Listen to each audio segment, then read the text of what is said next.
Hello, Miss Tamika Lee. My name is Brittany Burton. I'm an award-winning journalist, and it is a pleasure to speak with you today. Let me know if you are ready for me to start asking you a few questions about Ready to Love, Make a Move. Sure. Hey, Brittany. Pleasure.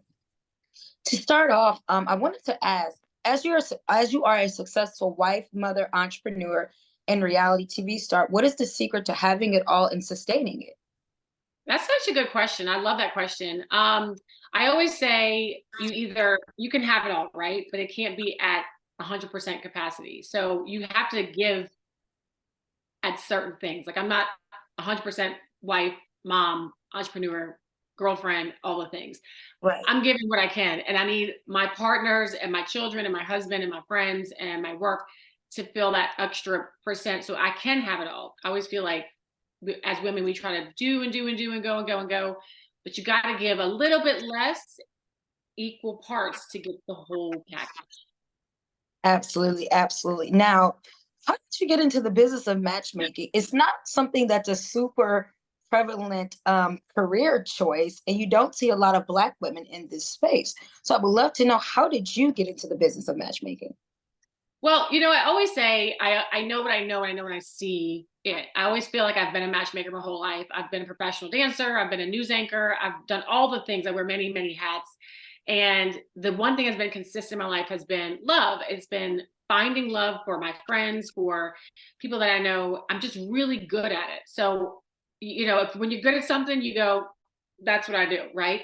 And as much as I'm calling myself the Queen of New Orleans, I'm a matchmaker, and I've been very successful at both.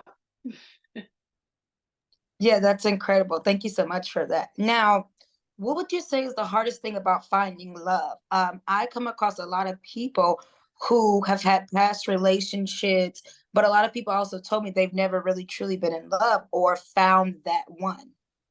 hmm So wait, what's the question? How do you What's the find love? hardest thing about finding true love? The hardest thing about finding true love is actually finding someone that matches you and that is here to help you throughout your life, right? It's finding that Mm. forever partner. So that's the difficult part.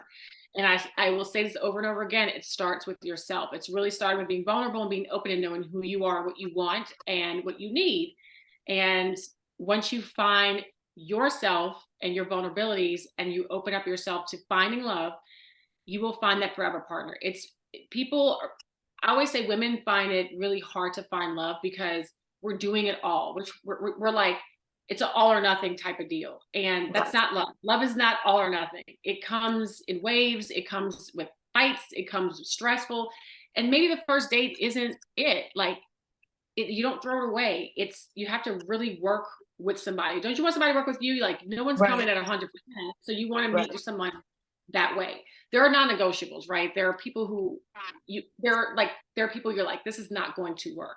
But I Right. always feel like if you have a good character of a person, work with that person and see what happens. But for someone like me who's a matchmaker, I could just either see it or not. It's one of those things you have to get in front of my face. I have to see two people and go, this might work. This is not going to work. So, Right. you know, love is difficult, but I God would not make your, forever partner if it was not meant to meet them. So you have to just kind of believe in love. Absolutely. Now, transitioning a little bit into the show, what Yeah. made the four ladies, Sharice Logan, Bernicia Allen, Zadia Murphy, Ashley Atkins, what made them ideal candidates for Ready to Love, Make a Move, as there are several women on the show that did not find love throughout the course of the series? Well, first and foremost, I mean, you can't deny these four ladies' personalities are just, you know, bar none. Absolutely. Okay, like they're when they walk in a room, you're noticing all four of these ladies for many different Absolutely. reasons.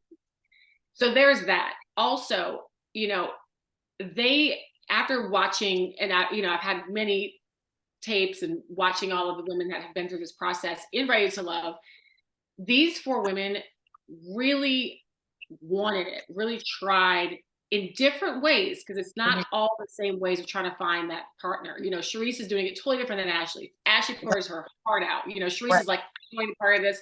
Zadia thinks she has it all figured out.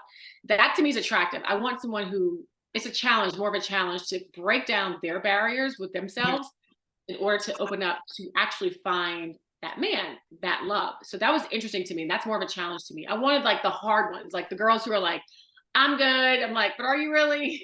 So we'll see this journey this season. And when I tell you how it starts is not how it finishes, and what you think is not what comes across or what ends up, it's Yeah. really powerful to see how these women have grown in their journeys to find love.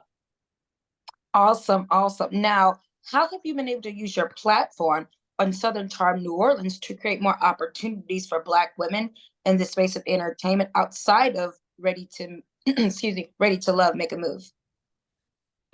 So I'm a manifester, right? Like I don't believe in the trajectory of standing in line and doing a due diligence of like what it looks like to get to the path. I manifest things and I say, I'm this, I'm that, I'm gonna do this. And that's just what I've done. And 6, 7 years ago, I said, I want to have a show in the city that highlights the social scene and New Orleans in a way that's not Mardi Gras, boobs, booze, Right. the crime part of it. Like, it's a beautiful city, it's full of culture, it's full of so much, it's so rich, and we have such a gumbo of people here, and I wanted to highlight that. So getting that platform was really important to me to speak on that. And so when I got it, I was like, oh my God, we're doing a show. And I really wanted it to be my husband and part of it, my brother, my family, my friends, to show what New Orleans is really about. Because people have a different perception of what that looks like, or what friendship looks like, or what partying looks like. So it was kind of fun to use my platform to put New Orleans on a map in a different way. And I think you did a very, very great job in doing that. And Thank so, for my last question, I wanted to know, a lot of women are middle age, you. these days, and a lot of women don't have children yet, don't have husbands yet, but are still seeking those type of relationships and are still seeking to have a family. What is the best advice would you give to somebody like that who is middle age, hasn't had the chance to have kids, and hadn't found a husband yet, and is trying not to lose hope? That is one of the most asked questions ever. I was fortunate to find my husband at 23 and we're good. My best friend in life, who's the same age as I, just had a baby 2 years ago. So that makes her 44. We're in our Wow. years. And everyone's journey is different, everyone's trajectory is different, and everyone's growth is different, right? And I always say you can't, like, when it comes, like for Cherise, for example, she was like, I don't want anybody with kids, because she felt like she was too old to start a family, interject a family in her life. You know, you never know what's meant for you, and you don't know the time it's meant for you. So Absolutely. I always say, like, unless you have a hard no for a really solid reason, you have to be open to finding a man with a family or with kids. And you never know what your journey looks like as well. You don't know what happens at 41. We can have baby. Women are so, multifaceted. We can do anything we want into our 50s. So you got to just go for it. Awesome, awesome. Well, that concludes all the questions I have for you, Miss Tamica Lee. I look forward to seeing all of the amazing things you will do in the future and are continuing to do, helping women find love, especially Black women. I think it's incredible. Definitely appreciate your time, and I look forward to Brittany. supporting you in the future. Thank you so Thanks so much. much, Brittany. All right. Thank Take you. care. Have a great rest of the day. You Thank too. you. Bye bye.